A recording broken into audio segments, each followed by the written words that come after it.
Hey guys, melanjutkan video gue kemarin waktu launch iPhone 15. Lo bisa lihat videonya nih. Akhirnya ya guys, gue lanjutin dengan gue beli iPhone 15 Pro. Gue beli ini secara resmi versi Indonesia.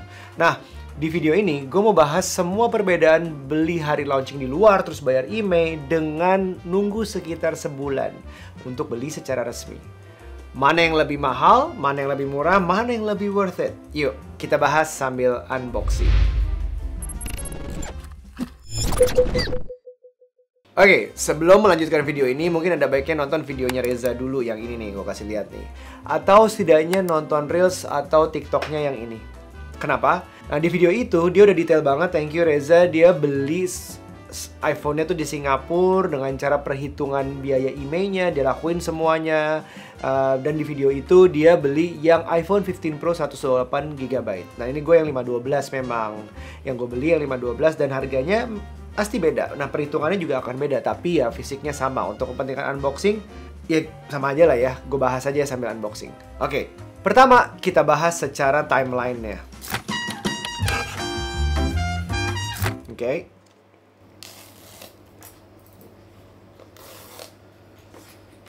Ini kalau diperhatiin plastiknya tuh udah nggak ada, boxnya udah nggak ada plastiknya ya. Jadi langsung disegelnya di bagian ini dan langsung bisa dibuka. Ups. Oke, manual book. Oke, iPhone 15 series diperkenalkan pada tanggal 15 September 2023. Dalam eventnya disebutkan bahwa akan ada di Apple Store mulai tanggal 22 September, sekitar seminggu sesudah launchingnya. Dan itu Apple Store ya. Dan yang terdekat adalah di Singapura. Berangkatlah tuh teman-teman gue ke Singapura dan gue enggak. Gue mau coba sabar nunggu resminya. Saat diluncurkan, gue belum tahu kapan tuh masuk ke Indonesia secara resmi. Oke, ini ada kabelnya seperti biasa, braided, dan sekarang udah USB-C to USB-C ya. Bedanya di situ. Dan ini biasalah, segala macam stiker dan itu-itunya, dan seperti bilang nggak ada charger. 2 minggu berselang, tanggal diluncurkan resmi keluar, kira-kira lah sekitar 2 mingguan.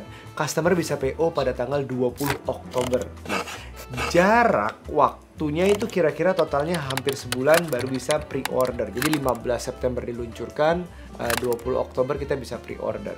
Gua pre-order di iBox di Lazada. Lazada menjanjikan akan tiba mulai tanggal 28 dan 30 Oktober. Jadi sekitar 8 sampai 10 hari setelah pre-order Indonesia. Dan voila! Sudah hadir di kita, di meja gue. Sebenarnya hadirnya adalah tanggal 27 Oktober, lebih cepat sehari dari yang dijanjikan. Makanya gue unboxing nih hari ini. Prosesnya aman banget ya. iPhone 15 Pro ini sampai rumah dalam waktu berarti 42 hari sesudah global announcement. Lumayan ini, masih ingat gak zaman-zaman jarak dulu tuh kayak kita terima iPhone secara resmi itu bisa beli sekitar 2-3 bulan sesudah di launch di tempat sananya. Jadi itu terlalu lama. Gue masih inget tuh. Dan akhirnya gue mungkin memang harus beli yang nitip teman gue di luar sana. Nah, ini 42 hari menurut gue udah kemajuan pesat. Setidaknya untuk negara yang belum ada Apple Store resmi. Hehehe. Ini dia nikmatnya. Oke, ini rasanya titaniumnya ya udah beda ya. Dan cornernya, roundednya tuh juga udah beda. Ini juga udah nggak segitu sharpnya, rounded ke bagian framenya menurut gue. Dan tidak ada lagi slide action buttonnya. Slide buttonnya berubah jadi action. Oke, sekarang kita lanjut lagi bahas bagian harganya. Kita bandingin iPhone 15 Pro yang 128GB harga Singapura dengan pengurangan GST-nya tuh, ada semua tuh di videonya Reza, gue tulis lagi di sini, dan penambahan harga emailnya seperti di videonya Reza kemarin. Total dia menghabiskan kurang lebih 20,4 juta. Ini sambil gue nyalain. Itu nggak bisa persis banget karena sedikit banyak tergantung dari kursnya pada saat kita beli. Baik itu kurs Singapurnya, Singaporean dollar, dan kurs USD-nya. Jadi pembulatan kira-kira aja ya lah, gue ke 20,4 juta, 20,35 sekian something, 20,4 juta aja. Nah, kalau yang versi lain, misalnya yang 512GB ini, tentu akan beda lagi. Karena persentase perhitungannya dari bea itu juga akan beda. Ya, $500 adalah free untuk tanpa bea, tapi sesudahnya dia akan dengan perhitungan yang berbeda. Oke, nah sekarang di Lazada, iPhone 15 Pro 128GB dijual dengan harga 20,999 juta sampai ke rumah. Oke, kalau sekilas kita lihat lebih mahal jelas di Lazada dengan Rp600.000. Tapi kalau kita hitung, banyak banget nih. Biaya tiket pulang pergi Singapura yang nggak mungkin lebih sedikit dari Rp1 juta. Oke, pulang pergi itu. Transport dari rumah gue ke airport terus misalnya bolak-balik. Rumah gue jauh, rata-rata taksi itu bisa 200 ribuan satu jalan, dan bolak-balik akan lebih mahal lagi. Belum tambah kalau mau jajan di airport atau sekitar Jewel. Apple Store terdekat kan di Jewel ya, tinggal jalan kaki lah sekitar airport. Nah, dia kalau lo jajan tambah lagi, dan waktu yang digunakan melakukan ini semua. Dari rumah ke airport, ke terbangnya, nunggu flight, balik lagi, imigrasi, dan sampai ngurus emailnya juga.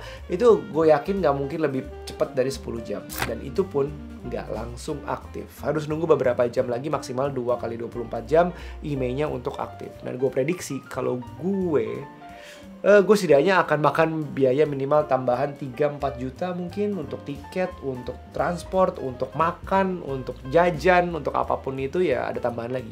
Jadi harganya gini, kalau gue beli di Singapura, gue akan sekitar 23 juta, 23,5 juta lebih. Dan di Indonesia berarti resmi hampir 21 juta udah sampai ke rumah. Udah, unboxingnya udah selesai. Nanti gue coba setting dulu. Gue udah backup iPhone lama gue pindahin. Nanti gue akan bikin video reviewnya. Nah, tapi sekarang pertimbangannya ya menurut gue, beli di Singapura akan cocok dengan kondisi sebagai berikut. Pertama, kita bisa hemat tiket kalau saja emang ada yang bayarin tiket itu. Misalnya sekalian bisnis trip, boleh deh tuh. Atau tiket pesawatnya pakai miles yang kita udah kumpulin selama ini. Mungkin juga kita menghemat.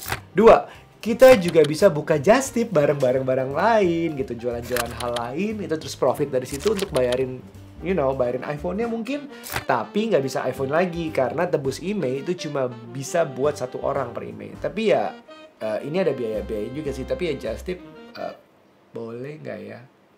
3, trip kita disponsorin layaknya kita ini influencer, selebgram, atau kita tech reviewer. Ada kan yang tahun lalu pada berangkat rame-rame disponsorin oleh satu service center iPhone kalau nggak salah. 4, atau kita tech reviewer yang pakai modal sendiri, berangkat sendiri, bikin video review sendiri, jutaan view, terus dapat profit dari AdSense-nya, terus jual lagi iPhone-nya. Nah, boleh deh tuh. 5, atau ya lo sultan aja ke Singapura, TikTok mah udah biasa, jet set man. Nah, kalau gue, kenapa gue mau nunggu? Gini. Ini alasan gue.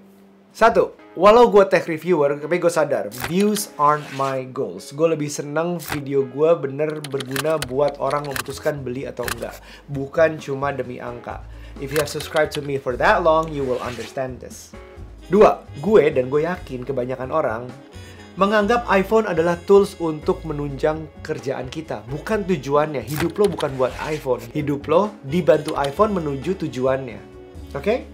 Selama tools kita masih bisa dipakai, belum ada urgensi seburu-buru itu untuk ganti. Jadi iya gue beli, tapi gue nggak perlu buru-buru. 3, gue nunggu ekstra penawaran. Ternyata di Lazada ada ekstra voucher up to 2,5 juta. Lumayan kan, lo tinggal selesaikan pengiriman, udah beli, selesaikan pengiriman, dikasih review dikit, terus nanti vouchernya akan masuk ke akun Lazada lo. Up to 2,5 juta, lumayan dong. 4, gue selalu berusaha membeli yang resmi, sesuai dengan waktunya, sesuai dengan ya semua akan indah pada waktunya. Iya, iPhone yang dibeli di Singapura juga akhirnya jadi resmi sih, karena udah bayar pajak dan emailnya itu. Tapi ya, gue pengen dukung semua yang berusaha ikut aturan sepenuhnya aja lah. Ya, rasanya lebih nyaman aja di hati gitu, ya nggak sih? Yang kelima, menurut gue, usaha kesana, waktu yang dihabiskan, uang ekstra yang dikeluarkan, itu bagi gue nggak sebanding hasilnya. Waktu gue lebih berharga untuk ngurus kerjaan gue di ibu kota, atau setidaknya spend time with my family. Ya tadi, kecuali gue dibayar untuk kesana, nah itu baru worth it. So, inilah iPhone 15 Pro 512GB dan udah gue unboxing. Nah, first impression gue nih sebenarnya dari bagian nih ada secara bentuk hampir sama, tapi nggak sama karena ada beberapa sudut-sudut yang berbeda. Pertama, gue menghargai banget nih titanium sedikit lebih ringan, kerasa megangnya karena gue sama-sama pakai Pro kemarin. Dan ini frame kameranya ada sekitar curve ke atas dulu, jadi agak lebih soft, nggak begitu tajam kalau ketemu di pinggirannya. Terus dia, ini kenapa masih ada Made in China ditutupi oleh stiker ya? Well, ya udah. Terus dia juga seperti yang dibicarakan, yang rame-rame, oke, USB-C dan ada slide buttonnya berubah menjadi action button di sebelah sini. Nah, ini belum gue setup. Semuanya akan gue setup dan akan gue bahas di video reviewnya setelah gue pakai mungkin seminggu, 2 minggu, sebulan. Bener-bener tahu apa yang membedakan dari sebelumnya. Is it worth it to upgrade? Well, you should have decided by now. Tapi ya, tetap akan gue bikin video reviewnya. Oke? Gimana? Jangan lupa link pembelian gue taruh di bawah. Dan kalau gue selalu mendukung yang beli secara resmi, walaupun itu waktunya ada jarak sekitar 40-an hari tadi. Tapi kalau kalian berbeda silahkan ditulis dan kenapa, dan atau nggak beli iPhone sama sekali. I don't know, you tell me. Ramein kolom komen. Sampai ketemu di video berikutnya. Bye now, be nice. Kenapa gue nggak beli yang Max ya? Ini kan nggak 5x zoom. Apa beli lagi ya?